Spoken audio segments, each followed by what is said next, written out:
Woody. Big shout out there to someone who listens to the podcast. Yes. I hope he listens to that beat. Big shout out, Woody. Welcome back, Mere Mortal Lights, to another edition of the Meandering session. We are your hosts, the Mere Mortals. Juan here. We've got Kyron on the other corner. Sick Kyron on the other corner. Sick Kyron on the other corner. And that's going to kick me straight into Meanderings today, which is deep conversations with a lighthearted touch. And today we keep it lighthearted, although potentially not lighthearted. I'm going to be talking COVID just very briefly. So, as you can hear from our sultry, not as pristine voices, I do, probably with 98% accuracy, I believe I did have COVID, although the attempt of getting tested or getting a rapid antigen test here in Australia, you might as well, it'd be easier probably to find gold right now. Like if you panhandled for gold, I reckon you'd find it easier than any rapid antigen test here in all of Australia. But anyways, I more wanted to say was a couple of the symptoms for me was very similar to just a normal cold. Fine, whatever. I think most people are either, if you listen to this, there's probably a high likelihood like you've had it now, or you know people who've had it, so totally fine. There's all those funny memes of people who haven't got COVID, and then it's like Muhammad Ali dodging when he's in the corner, just getting out of it. But more so, what was on my mind was, have you heard of long COVID? Nah. We had long COVID. So I have been hearing that terminology and term being talked about for months now on different types of podcasts, and sort of Tim Ferriss saying, I'm not really worried about COVID as per se, but the long COVID. So that's where you start to feel the symptoms and some of the energy depletion and the like for a longer term. Now, is it something that I am feeling? I don't know. I can't say for certain, but it does concern me. Concern me in the sense of I don't even know what I would do if I do get long COVID. So long COVID here, I'm going to say, is if I all of a sudden now have decreased energy day to day, not for the reason that I'm eating differently or I'm not training, but just by virtue of having COVID, it might make you just less energetic. I don't know exactly how it would be doing it, whether it's something that the virus remains or it's something to do with your lungs, etc. I don't know. But it just made me think like, man, I don't actually know right now what anybody would do if you had long COVID. You just live with it. It's like, that's it. It's like, well, you're soft now. Honestly, I think it's probably, you wouldn't even think about it compared to the flu sort of thing. Like, imagine if the flu never existed. How good would life be?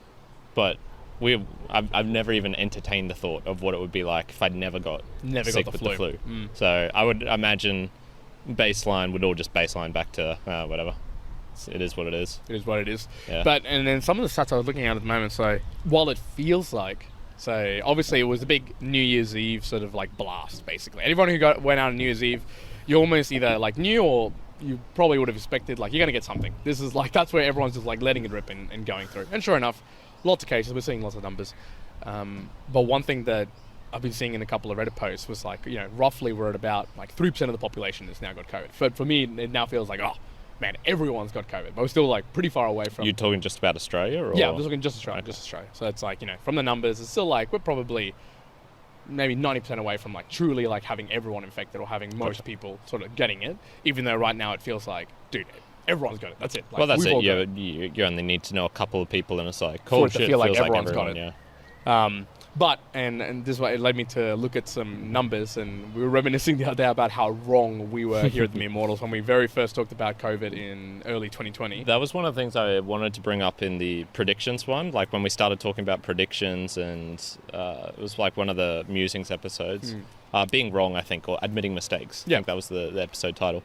And that was one of the reasons that I wanted to talk about that, and I completely forgot to bring it up in the actual episode itself. One, we were so inconceivably wrong with the numbers there, but two, actually just going back and looking at the stats recently of just like the worldwide numbers as well, the numbers that we were saying there that would be like how many cases, how many people would get COVID across the world, the daily new cases would have been like 3 or 4 days ago, it was 2 million across the globe. So just like a daily case update of like more people getting it was more than we'd even predicted the whole globe to have in the whole entire time of COVID. So we were off by even more factors than you could believe. Fucking nailed it. Never ever trust any of the numbers that we pull out here. Nice, man, nice. But yeah, so we're still here, even with the potential COVID that's around. Like, feels mild. I'm still, myself, but I do feel less energetic. And I'm concerned about if people start getting long COVID, whether it's myself or other people, I don't know what you genuinely do about it. It's kind of like, okay, well, you've got it now. Like, cool, deal with it, as opposed to, I don't know if I'm annoyed that they, would obviously put lots of effort into vaccines and vaccinations, and obviously, get that so it like protects you. But has it really been much of a conversation of like, well, what about the supplementary? Like, well, if you do get it and you feel crap, like these are the things you can start to be doing so that you might feel better like or heal better. Yeah. Like none of that. I haven't heard a single thing about it. So. Yeah. I think this will sort of tie into one of my points, which was I've been having to go to the doctors recently for a couple of things. One was I messed up my foot doing handstands, like probably the only person in history who's managed to do that. Good on you, Karen. And it was something sort of like turf toe. It's sort of I basically jammed my foot into the ground. I can't remember if I pushed it in sort of toes getting and the forefront going forward, or if it was rolling backwards. Yeah, rolling backwards. Either way. And I've just had a lot of pain around there, particularly around the left big toe. And then I also got denied by giving blood. So, you were denied? Yeah. So I just received this random thing, and it's like, oh, we've cancelled your next appointment. And I was like, oh, okay, maybe they didn't have enough staff or something. No, so I just went in to like rebook for another day. And then I couldn't book until the middle of this year. I was like, really? Geez, what's all that? Said they'd send a letter, and it's like, why are you even sending fucking letters now?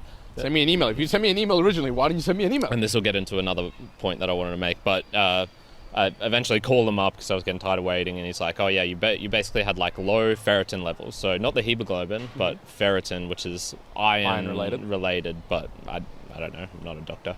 And the funny thing is, like, there's no encouragement on their part to try and really get you back into the system. Like, I was donating fortnightly for pretty consistently for at least 15 of my things. And then it was sort of just like, you can just come back in 6 months' time was the go. Yeah, there was no pressing need. Yeah, they then said, I guess, like, you can, if you can go to a doctor, prove that your ferritin levels are higher again, and your doctor gives you the okay, etc., etc. But yeah, I just found it funny there was no sort of encouragement for you to do that per se. It was sort of just like, oh, it is what it is.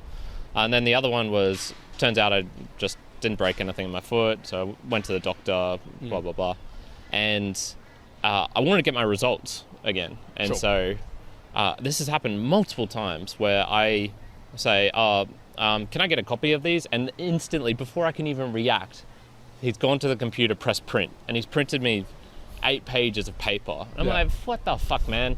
I'm just going to have to go home, scan this, and put it back in. Can you email it to me? No. They can't email it to you? No. What? Like, there's some really weird stuff where they have had maybe, like, security compromises in the past, people getting sent details that to the wrong person, or someone called up and said, hey, can you send it to this email address? I managed to do it once. I had to basically give her proof, even though I just went to the doctor, literally just went to the doctor, had to reprove with my driver's license, with all these things. She like triple checks the email thing. I'm like, what the fuck is this? And even she was asking, like, isn't it easier if I just print it off? I'm like, no, absolutely not. This is not, no. And you know, aside from the wasted paper, which is just something that irks me in general, there's another like reason. It just shouts to me like blockchain. Use some form of blockchain here so that you do know that the proof is in the pudding, that is the person you're saying, and then share that with them. Like, god damn it, 100%. That irks me, dude. Oh, that irks me so much. Especially, well, like I wouldn't care so much. For me personally, because I'm like, well, if I print it, I'll refer it to that. I'm not going to scan it back in anywhere and keep it for that particular record.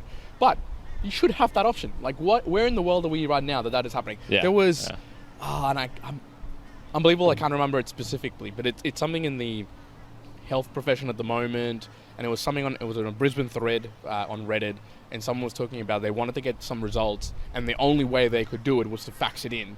And they were like, this is unbelievable. What? That I have to still only fax it. Like, there was like, can I send by email? And they were like, no. And he was like, what What is going on? I do find it funny. I can't remember where I came across it, but there was a fax number. I think, it was for my... Once again, it's like the health industry, because I was looking at getting my teeth cleaned. It's been a while. Sort of like yearly checkup, scraping and whatnot. Yeah. And I went onto their website to book. Their booking system is awful. Absolutely, truly shocking. Okay. And so I was like, all right, I guess I'll have to call. I've normally called up in the past.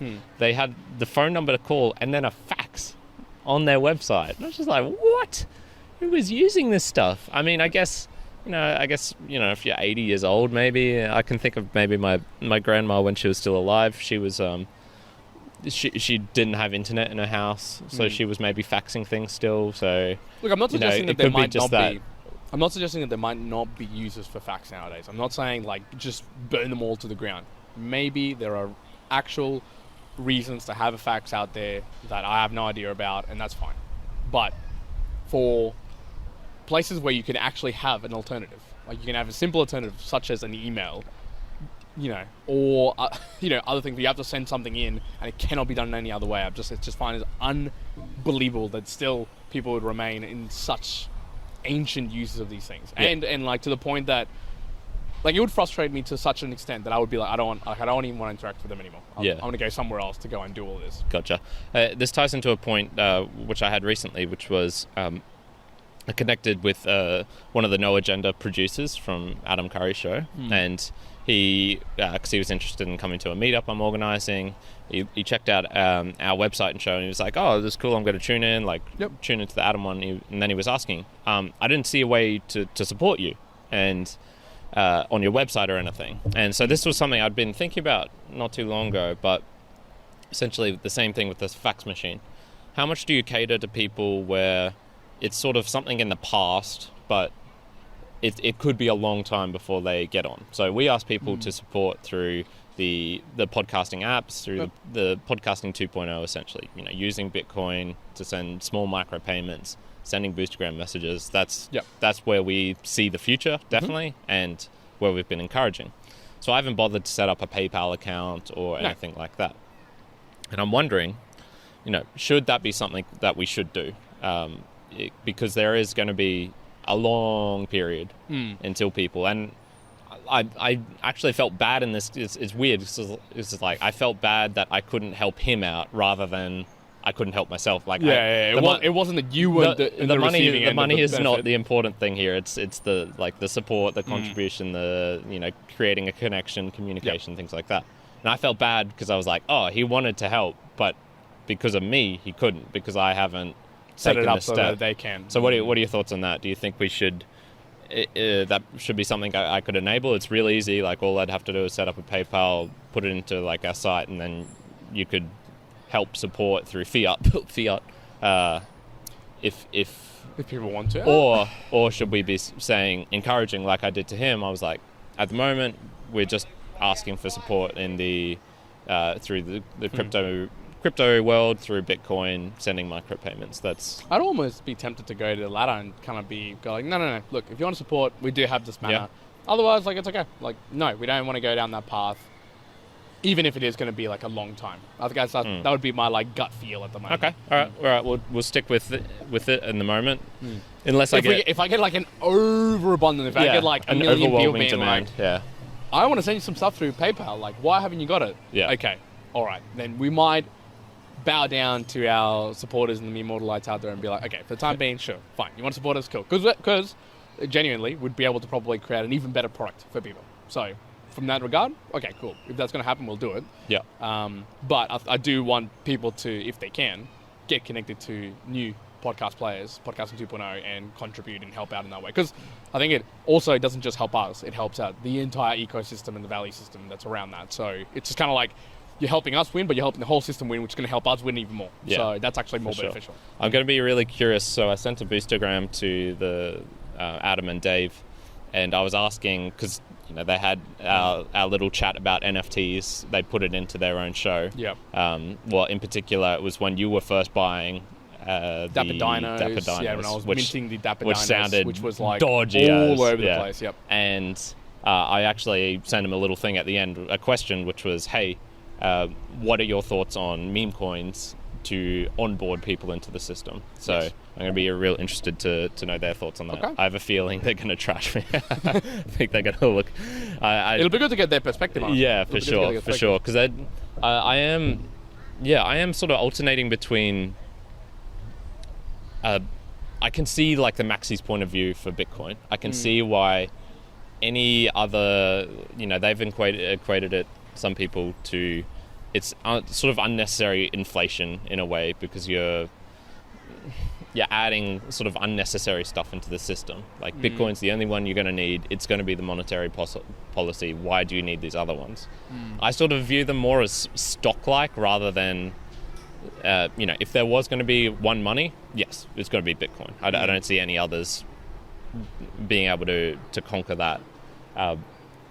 But I do see some point in saying the others are harming the system, harming the world. They're doing more bad than they are good. I can see that argument in a way. I'm not particularly convinced by it, because obviously I own a lot of others as well. But it was something that I thought about. I was like, oh yeah, made me pause for a little bit. Okay. Did you want to bring up anything about Adam on Joe Rogan? No, well, the only thing I was going to bring up about Adam on Joe Rogan, so first of all, obviously it's super cool that obviously the mere mortals had Adam on earlier than Joe Rogan today, or this year, or last 12 months. Yeah, we beat him to the scoop. No, I mean, of interest, I guess, I just thought it was pretty cool that, again, just seeing like someone that we've had on the podcast is on Joe Rogan's again, which was like, that's pretty wild. That's pretty wild. Yeah. And they did talk about, some podcasting 2.0 items, but it was broader context than that. Sure. So nothing else to report from that conversation. Okay, cool. Anything else you want to bring up? Because I got like 3 other things. All right, you tell me. All right, so this one was a funny one for me, because I was watching another video related to the Jacques Draws automatons. The automatons, whichever way you want to say it. And I was watching this random video, and have you seen that YouTube feature on the desktop, I believe? I don't think it's on the phone, where on the timeline bar down the bottom, not only will it have the chapters now, so you can put in chapters and it'll show the name of the chapter and the YouTube in the segment that you're watching, but there's a sort of, half opaque wavy curve above it.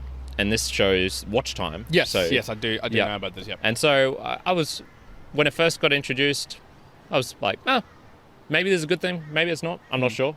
And I was watching this video on the Jacques Draws, and it was a completely different video, and it was talking more about just random stuff that other things they created. The automata, the doll-like things, they're amazing, super cool, but you look at their watches, the clockwork watches they were creating, and man, cool, they're just as balls up cool. Okay, yep. And I was watching this video, and it was maybe like 20 minutes long or something. I'll have it linked or attached. And there was this huge spike halfway through, and I'm talking about a massive spike. It's like you can see clearly that's where everyone's watching. Something happens there. And so I clicked just before it, and I was expecting a sudden change or something, a random. I honestly had no idea, because I watched a large portion of the video beforehand, and it was all informational. It was all just random stuff. And so basically it comes up, and it'll be appearing on the screen if you're watching on the video as well. It comes up, and it's got this beautifully unique, ornate watch design. I think it's sort of like a pocket watch type one. So it's one where you can open up and you can almost flip through 2 or 3 different things. Okay. And it's got this picture of a very well-dressed guy and girl from the 18th century on there. Maybe I think there might even be a dog in it or something. And they're talking about why these watches exploded in popularity and why they were so amazing. And it's so they open it up, and it's like, the exquisite details, the masterful clockwork, and then it opens up and it shows, and they were saying, and the reason they were so popular is because of the erotic designs. And then basically imagine something, so it's a pocket watch, so the size of the palm of your hand, maybe a little bit smaller, and the width of a razor blade, so tiny little thing, and it showed a guy banging a chick in metal, and his like little body was moving as his penis like went it's inside it. actually, Yeah, like, it's a so moving one. funny, man. So funny. Wow. And then and the best thing was the comments. And that was obviously the spike. People were. It's probably someone's Someone's linked like done this to somewhere, or someone's done like a small cut of it and made a small video or something like that. Yeah. And the funniest thing was the first 5 comments don't mention it, and then you see Everybody else mentioning below. It's like 7:55. I was not to, and I'll quote some of the things from it. So, it was to animate delightful erotic scenes, in the words of the author himself. So Nice. I'm going to link to that. It's definitely worth watching see because that. it's so funny, man. It's just, and I was like, thank you, YouTube. That is just for you implementing that one thing, because I would have missed it. I wouldn't have watched the whole video to that point. I would have gone elsewhere. Yeah, So, I found some usefulness to that as funny. well. So that's I'm glad that it's being used and serving its purpose. Finding the funniest or the best moments of a video. So Just to that find is good. delightful erotic clockwork. From the 1700s. Here's another question for you. Watches. So your watch, are you the only one of our friend group with a digital watch? I think so. Because we're all comparing around New Year's Eve, and of the 6 people in the room with a watch, 5 of them had watches that did not work. Yes. Yeah, that was funny. So all of them had a piece on their wrist, which was just useless. Purely for the look of it all. Will the watch survive into the future? Do you think this is going to be something I thought a couple of years ago that it wouldn't. I thought digital watches were starting to come, like the Apple Watch, what I'm wearing now, Garmin's, put in here whatever digital watch you have. And I thought, yeah, okay, this is the absolute end of watches as we know it. And I started to see like brands, Fossil, Tag, Go, keep their watches, so like their brand, but partner up and make digital watches as well. Which I was like, oh, okay, cool. Maybe that's going to be the evolution. So if you really want to keep watches, you'll go down that front. But I don't know if it's been that I'm not seeing it enough or the media around it is going down, but I've just been hearing less and less and less about watches. And even anecdotally myself, I've almost started to be tempted to be like, maybe I'd go back to just a normal watch to wear as opposed to a digital watch.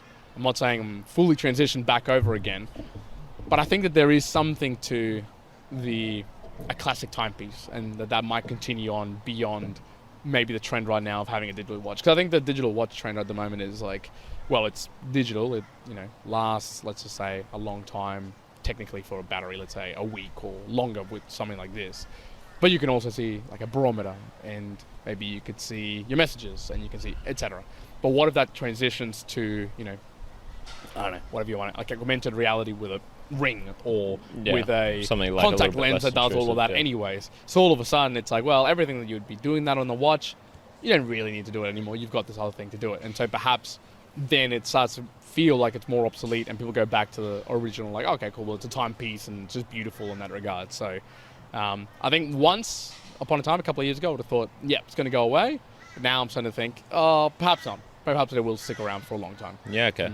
Yeah, I'm well, personally, we have already talked about how bad we are at predictions, but personally, I would never get a digital watch. I don't think that would ever be in the cards for me.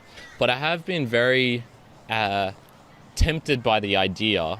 Now, this is not to say that I would actually enjoy it in practice, but tempted by the idea of a pocket watch on a chain. I really think that would be fun. And the reason that I say this is, one is when I put on the weight belt that I used to have, well, I still have, but I don't use as much nowadays, but half a year ago I was using it all the time. And it's essentially just a belt you put around your waist, and then it's got a chain hanging off it, and you use that to feed through weights. And whenever I had taken the weights off, but I would still keep the belt on, I would just swing it around, the little chain, so it was the same size as what a pocket watch would be. And when I see people in movies and stuff just swinging it, I'm like, man, that looks so, it's just something to do with your hands. It looks so fun. And then you swing it around and it wraps around your hand, you look at it, and then you can unravel it. I just think that is so cool. Now the problem is, I feel like if you're going to do that, you need to dress appropriately with it. Correct. If you're just hanging around with a pocket watch, I think that would look strange. I think it would be a bit bizarre. But if you had maybe some classical early 20th century sort of like, I'm thinking like Peaky Blinders type of dress. Then it would be real cool. Yeah. So that would be probably the only way I would do it. I would have to fully commit. I would have to fully commit to a Peaky Blinders character. Yep. I like their hats. They look pretty gangster as well. I do like the setup. So, and then I think I would enjoy the intricacy of the little clockwork. I'm so unmechanical myself, so not good at hands-on mechanical things, but I do have an appreciation for those little things that work beautifully. Like, I think the thing that, just in theory, it sounds really cool. In theory, I'm like, yeah, I'm totally about that. And like, let's focus on Peaky Blinders, the way that they dress and the way it looks. It's like, oh, that's a really cool look. Yeah. Then I think practically, can you imagine doing that every day? Oh yeah, no, it would be a, I think, like a special event type of thing. I would have it. Yeah, but how often do you go on a special event nowadays, right? Yeah, but potentially it could be. I would make. There's the argument where it's like if you have a really nice dress or something, you make the special event to be able to. That's true. To go out to them. So I think for me, for me personally, I'm like, I've got a tuxedo, I've got suits, I've got so many ties that I've never worn. I'm realistically, unless it's like a wedding or it's an event where it's specifically that, like I'm not going to wear them ever again type of deal. Yeah. So, yeah. And I think just because the discomfort of it outweighs. It's not discomfort. It's not discomfort. It's the amount of energy it takes to be presentable and clothing like that when it's compared to, say, just the easiest outfit you can wear. It's like different layers. And you have to be careful all the time. There was a little bit of bird poo on the God, do you sit down there? No. Yeah. Like, is that going to stain? How am I going to wash this afterwards? Well, especially for me, especially if it's summer. Like, you better forget I'm going to be comfortable. Walking around in any type of heat or that, and just being in a room with that, I just feel like really uncomfortable. Where where I'm wearing now, where it's just like a simple shirt and shorts. Yeah, it's like, oh well, it doesn't even matter. No, I'm comfortable. It would certainly have to be a winter only type thing for me. True. I can't imagine putting I won't disagree though. I think that would be having that look for occasions. It'd be pretty gangster. That would be pretty gangster. I would like that. Like literally gangster. Yeah. What else you got? What else did I have? I thought there was one more thing. Oh yeah, I feel like we need to talk about our blast to the past with the Mexico discovery. Yeah. Well, this is the one that you want me to bring up the story that we kind bring of it up, through. man. Bring it up. Just basically, we had a little bit of a conversation between Joey, who's obviously flown up from Canberra. We haven't seen him for a long time, and he's our mate. If you remember all the way back from episode 5. Yes. Episode 5 of turning 25, but. We long-time friends. We all went to Mexico. If you want to go and listen into our Mexico stories, you can feel free to go and Google them. But we're just reminiscing about all the other little stories that we'd forgotten about, little tiny things around going to Isla Mujeres and when we were in Playa del Carmen and finding different places, and we're going through Google Streets and being like, oh, we remember this place and what we did here and the stories, etc. And so the particular story that I guess would be worth sharing. Was just this absolutely crazy occurrence where we're remembering where we'd been in Playa de Mujeres in Cancun, so which is a little island north of Cancun, and we'd gone there, and there was a couple of girls at the beach, one that I'd approached to go have a conversation with, and her name escapes my mind right now. But actually, we were just conversing and saying like, oh, it was a super hot day. I remember it was like really sunny. You were trying to hide out in the shade. I was like kind of in the water with Joey playing frisbee. In any case, we were going through some photos, and then I found, here's the contact of that particular girl on that beach. Yeah. So I found that and I showed you guys, and I went, here's the Instagram. This is her. Now I found the name. If you want it, Agus, Agus. I don't even know how you say that. Agus Oliveira. Agus Oliveira. There you go. Yeah. So Agus Oliveira. So we were like, oh wow, yeah. And then so here I found her Instagram, and I'm going scrolling through, and I'm like, I'll go back to 2018 when we were there, so around August time in Mexico, just kind of like find it and show you exactly what it is like. Maybe she posted a place at the beach or what she looked like. Anyways, so the Immortalites. I found a picture from the 26th of August, I think it was, and we're going, oh look, that's her at the beach. That's the exact place.